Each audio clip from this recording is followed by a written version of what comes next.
Good morning, students. So today's theory class is regarding dental cementum. So I hope you all remember this model from the introductory class. This is the gingiva, this is the alveolar bone, and I told you that this is the tooth inside the socket. Okay, this is the cementum, this blue color that I've done here. Okay, cementum is actually light yellow in color, somewhat like that of the enamel, just that it doesn't have that luster. Okay, so light yellow in color, plus it is a mineralized dental structure which covers the anatomic root portion, which means from the CEJ until the apex. Okay, so that helps to act as a medium of attachment. Okay, certain points regarding the physical properties of cementum is that I told you it is light yellow in color, and compared to dentine it is less harder.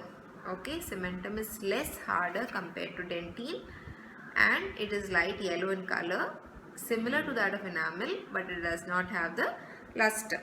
Okay, so what is this cementum? What is cementum exactly? How does the formation begin? The formation begins with the deposition of a meshwork of collagen fibers into a matrix. Okay, a meshwork of collagen fibers into a matrix which eventually gets mineralized to form cementum. Okay, so if you are asked the composition of cementum, what is it? It has organic components and inorganic components. Organic components are what? Basically 90% is your type 1 collagen fibers. Other than that, there is type 3, type 4 and other types of collagen fibers. Plus there are certain non-collagenous proteins like bone sialoprotein, osteopontins. So these are the non-collagenous proteins. Plus there are collagen fibers.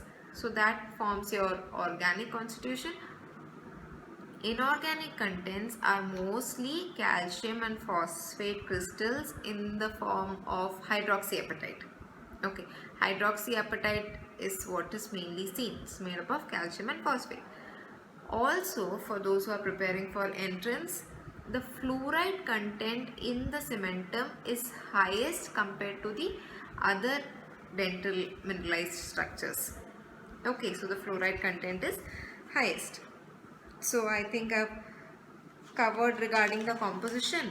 Next, coming to the formation. Now formation of cementum is very easy to understand provided you know from oral pathology how the tooth formation takes place. Okay, in ekdam short, if I have to tell you, there is something called as the epithelial root sheath, Hertwig's epithelial root sheath. It's like this is kind of a case. Okay, now outside is the dental follicle. Okay, inside there is this Hertwig's epithelial root sheath that is present. Okay, which was helping in the formation of dentine over here on the inside. Okay, at one point if there is a break in the Hertwig's epithelial root sheath, then this inner cells, the dentine, comes in contact with the dental follicle. Okay, which leads to the formation of cementoblast, and these cementoblasts are the cementum forming cells. Okay, this is very much in brief. If you have no idea how tooth formation is like, at least this much you have to know. Okay, so there is something called as the Hertwig's epithelial root sheath. Okay, the Hertwig's epithelial root sheath is helping, the inner layer is helping in the formation of dentine inside. Okay, if there is a break in the Hertwig's epithelial root sheath, then the dental follicle cells come in contact with the dentine, with the inner cells, thus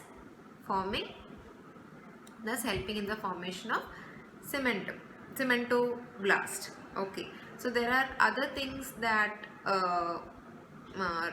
regulate the mechanism of cementogenesis, like bone morphogenic proteins, certain growth factors, osteocalcin, and many other compounds help to regulate cementogenesis. At least the names of those factors have to be clear to you.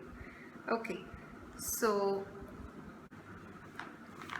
now next, coming to the classification of cementum. Okay, there's a Page and Schroeder's classification of cementum. It's there in Carranza.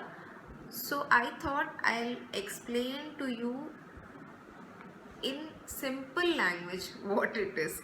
Okay, then it is on you to go back and read the textbook and understand it better. Okay, now this cementum, the first formed cementum, okay, the first formed cementum will be where? It will be near the CJ. Okay, this junction, this is the enamel, right? This is the cementum. So this is your CJ, this junction. So the first formed cementum is at your CJ. Okay, this first layer of cementum does not have any cells and it does not have any fibers. It is acellular, afibrillar cementum. Okay.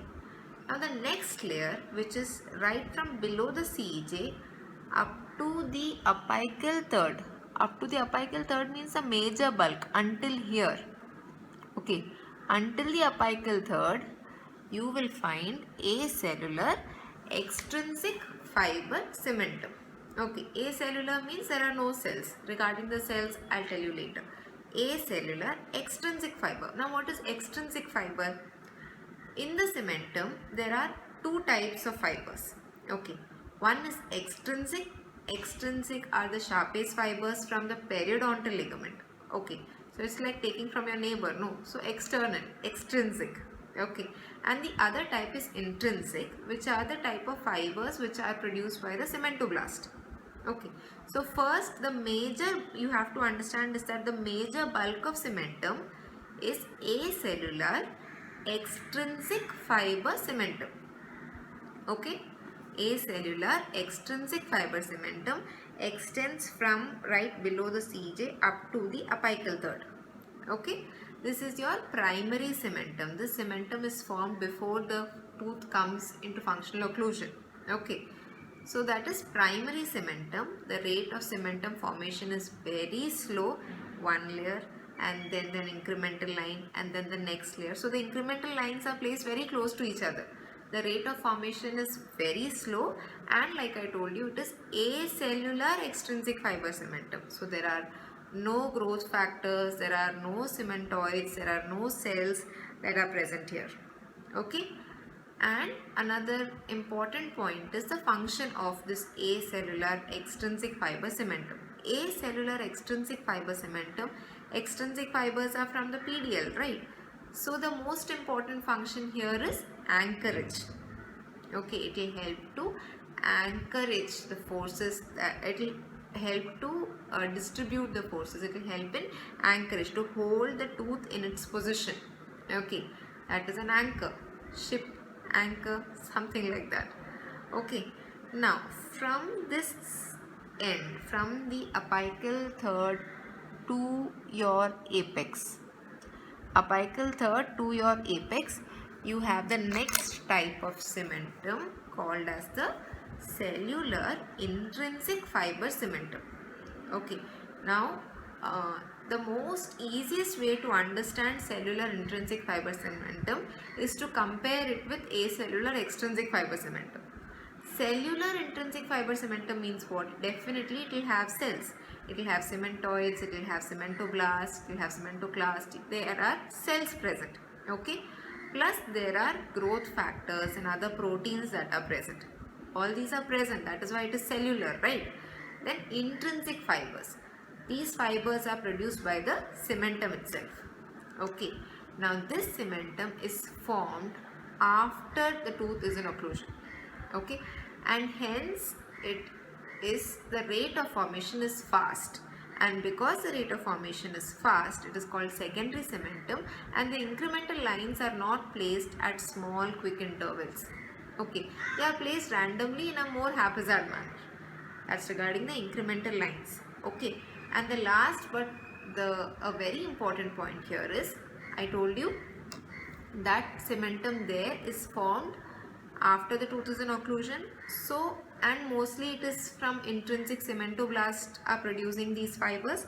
So most important function that they do is adaptation and repair. Okay, adaptation and repair are the most important function that cellular intrinsic fiber will do. Okay, I think I'll just once again, for so that I feel better, that you should be able to understand better. I'll once again compare acellular extrinsic fiber cementum with cellular intrinsic fiber cementum. Acellular, okay, so no cells. Over here on this side, cells are present, proteins are present, growth factors are present, okay. Next, it extends from right below the CJ up to the apical third, okay, whereas cellular intrinsic fiber cementum is from the apical third to the apex. Fine. Over here the rate of formation is very slow and the incremental lines are close to each other, whereas cellular intrinsic fiber cementum rate of formation is very fast. Secondary cementum and the incremental lines are placed haphazard. Most important difference is the difference in function. In acellular extrinsic fiber cementum, its main function is anchorage, whereas in cellular intrinsic fiber cementum, the main function is adaptation and repair. Okay, so I hope this much is clear to you. So 3 types of cementum we have covered: acellular, afibrillar, acellular extrinsic fiber cementum, cellular intrinsic fiber cementum. The next type is cellular mixed stratified cementum. Cellular, definitely cells are present. Mixed, which means it will have fibers from the extrinsic source as well as it will have fibers from the intrinsic source. Okay, this type of cementum is mostly seen at the apex of the teeth and in the furcation, at the apex and in the furcation area around 100 to 1000 mm. The next type is intermediate cementum, which is mostly present below the cemento-dentinal junction. It might have certain remnants of the Hertwig's epithelial root sheath. Okay, so I hope the different types of cementum, the classification by Page and Schroeder is very clear to you. One last time: acellular, afibrillar, acellular extrinsic fiber, cellular intrinsic fiber, cellular mixed stratified cementum, intermediate cementum. Okay, 5 types. Never forget it again. Next thing to understand is regarding the cemento-enamel junction and the cemento-dentinal junction. What is cemento-enamel junction? This is the enamel and this is the cementum. So this junction over here, cemento-enamel junction, in 60 to 65% of cases, if this is the enamel, this is the cementum, 60 to 65% cases there will be an overlap of your cementum to the enamel. In 30% of the cases there will be a butt joint, whereas in 5 to 10% cases there is a gap between the enamel and the cementum. So that is regarding your cemento-enamel junction, can be easily understood from the textbook also. The next is cemento-dentinal junction, terminal apical area of the cementum where it joins the internal root canal dentine is known as cemento-dentinal junction. The terminal apical area of the cementum where it is joining the root dentine, that is called as your cemento-dentinal junction. Okay. Now next important point is regarding the thickness of cementum. The thickness of cementum is about 16 to 60 μm. Okay, 16 to 60 μm. Now abnormal thickness is one type of abnormal thickness is hypercementosis. Okay, which means excess deposition of cementum. When does this happen? It happens as a part of the normal aging phenomenon. Okay, it happens severely on all the teeth in Paget's disease. Okay, and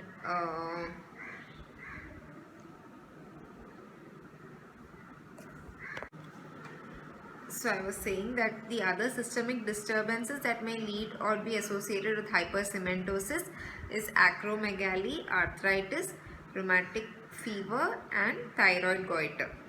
Okay, and mostly does not require any treatment. Okay, so that is if there is excess cementum deposition, hypercementosis. Okay, similarly there can be something called as cemental resorption. Okay, now cementum resorption can be because of local factors, it can be because of systemic factors. Local factors like trauma from occlusion, because of tumors, these are the types of local factors. Whereas systemic factors can be calcium deficiency, hypothyroidosis, Paget's disease, all these are the systemic factors which can cause cemental resorption. Okay, Now very important thing is, what is the function of cementum? I should have taken this before. Anyway, function of cementum, three major functions. Okay, one is anchorage. Anchorage, I told you, the most part of the cementum is acellular extrinsic fiber cementum. It will help to anchor the tooth with the surrounding alveolar housing. The next important function is adaptation. Means what? It will help to compensate for the tooth loss which has occurred due to occlusal wear. Okay, if there is traumatic occlusion and if there is occlusal wear, the tooth tend to supraerupt. So that excess down, it is compensated with the help of because of the adaptation property of cementum. Okay, and the next is repair. If there is any root fracture or root resorption or any such damage, the cementoblast will help in formation of cementum to help repair. Okay, so the three main functions: anchorage, adaptation, repair. Now another important thing that I need to mention is what happens if there is periodontitis. In the introduction I gave you a sequelae as to how help to gingivitis to periodontitis takes place. So when that process is going on, when the microorganisms have entered into the tissue, there is a loss of collagen fiber and there is dissolution of the mineral crystals. Loss of collagen fibers and dissolution of the mineral crystals in the cementum. Thus it tends to have this deleterious effect. Eventually there is further disease progression, which we will be talking about in the next class. Okay, so I hope this class on cementum is clear to you. It's a very short video compared to the others, so please go through the entire video again. It will help you to understand better. Please refer Carranza Today itself. There will be many points that I have missed, but these are the few basic points for everybody to know. Okay, any doubts, please contact me. If you have not subscribed yet, please subscribe.